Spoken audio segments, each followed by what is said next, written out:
और 3 तारीख को जमशेदपुर पूर्णतः बंद रहेगा, ठप रहेगा इस पुलिसिया और प्रशासन के विरुद्ध। छोटे छोटे बच्चों का अपहरण को लेकर के झारखंड बंद भी हम लोग बुलाने का काम करेंगे। महिलाओं के साथ दुष्कर्म की घटना न घटे, बहनों की हत्या न हो, इस बात की जिम्मेदारी सरकार को लेनी पड़ेगी।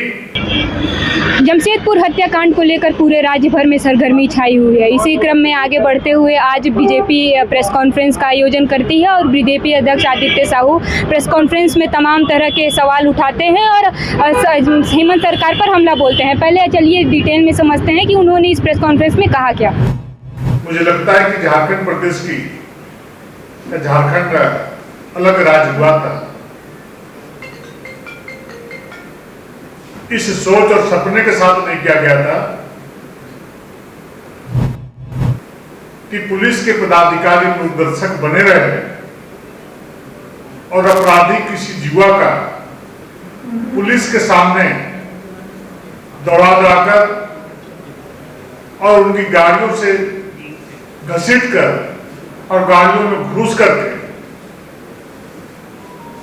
बेरहमी के साथ चापर के द्वारा हत्या करता हुआ दिखाई पड़ा। मित्रों, जिस प्रकार से जमशेदपुर में घटना घटी है परसों रात में, मुझे लगता है कि जो हम बार बार बोलते थे कि इस राज्य में अपराधियों का समानांतर सरकार चलने का काम कर रहा है और इस बात की परसों रात जमशेदपुर के बीच शहर में पुष्टि करने का काम अपराधियों ने किया है।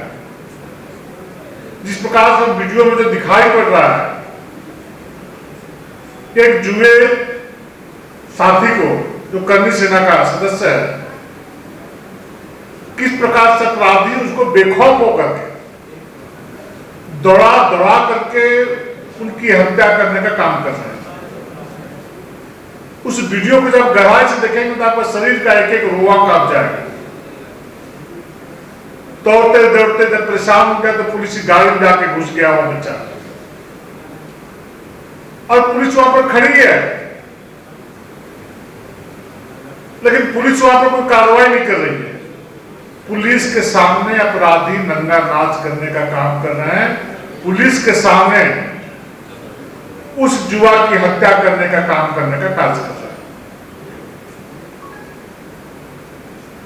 मैं राज्य सरकार से मांग करता हूं कि जिन पुलिस पदाधिकारियों के मौजूदगी में उस जुआ की जो अपराधियों ने हत्या करने का काम किया है, उन पर तो फास्ट ट्रैक गठित करके अविलंब सजा देने का प्रयास किया जाए। साथ ही साथ वैसे पुलिसकर्मी जिनकी मौजूदगी में उस जुआ की चापर से अपराधियों ने हत्या की है, उन पुलिसकर्मियों के ऊपर भी 302 का मुकदमा दर्ज करके उनको भी जेल भेजने का काम सरकार करे।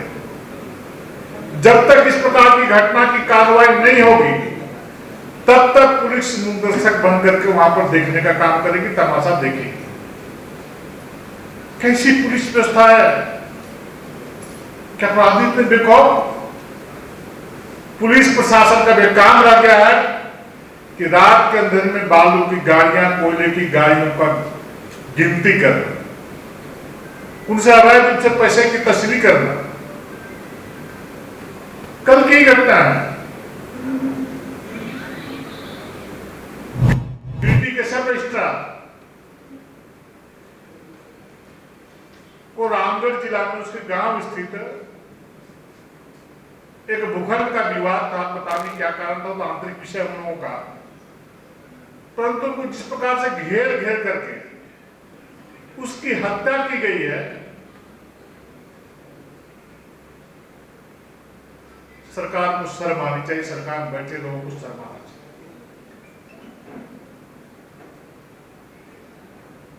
आप देख रहे हैं कि अपराधियों का जिस प्रकार से मनोबल बढ़ रहा है, झारखंड में रूल ऑफ लॉ का गंभीर संकट है। एक कानून का राज नहीं है, ये अपराधियों का राज इस राज्य सरकार में चल रहा है। आए दिन जिस प्रकार से घरों में, दुकानों में घुस करके डाके डाले जा रहे हैं, रांची जैसे शहर में हत्या, रंगदारी, लूट, गोलीबारी और संगठित अपराध की घटनाएं लगातार बढ़ रही है।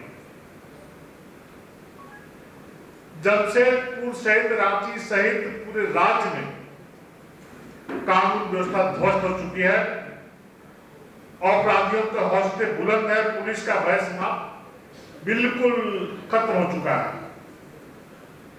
यह राज्य की सरकार, झारखंड की सरकार संवैधानिक जिम्मेदारियों को निभाने में बिल्कुल विफल साबित हुई है। मैं मांग करता हूं कि प्रदेश में अपराध नियंत्रण के लिए विशेष अभियान चलाया जाए और वैसे अपराधी जो इस प्रकार की घटनाओं को अंजाम देने का कार्य इस राज्य में करने का काम कर रहे हैं, उनको पकड़ करके उनको जेल के अंदर डालने का काम किया जाए। आगे अंत में इसी को अंत करते हुए आदित्य साहू कहते हैं कि अगर सरकार इस पर जल्दी से जल्दी कार्रवाई नहीं करती है तो 2 तारीख यानी कल जमशेदपुर में मार्च निकाला जाएगा और 3 तारीख को जमशेदपुर बंद करने का ऐलान किया गया है। और 3 तारीख को जमशेदपुर पूर्णतः बंद रहेगा, ठप रहेगा इस पुलिसिया और प्रशासन के विरोध।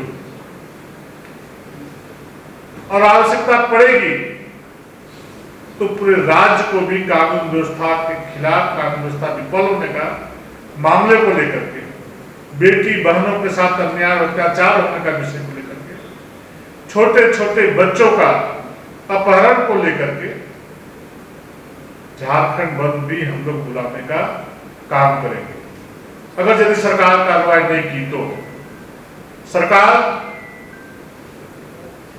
चेतने का काम करे और ऐसे युवाओं का हत्या दोबारा न हो, बच्चों का अपहरण न हो, माताओं के साथ दुष्कर्म की घटना न घटे, बहनों की हत्या न हो, इस बात की जिम्मेवारी सरकार को लेनी पड़ेगी और इसका सुरक्षा का पुख्ता इंतजाम करना पड़ेगा। आगे की कहानियां आप तक ऐसे ही पहुंचाते रहूंगी। तब तक के लिए मैं सौम्या शुक्ला, सहयोगी आयुष के साथ।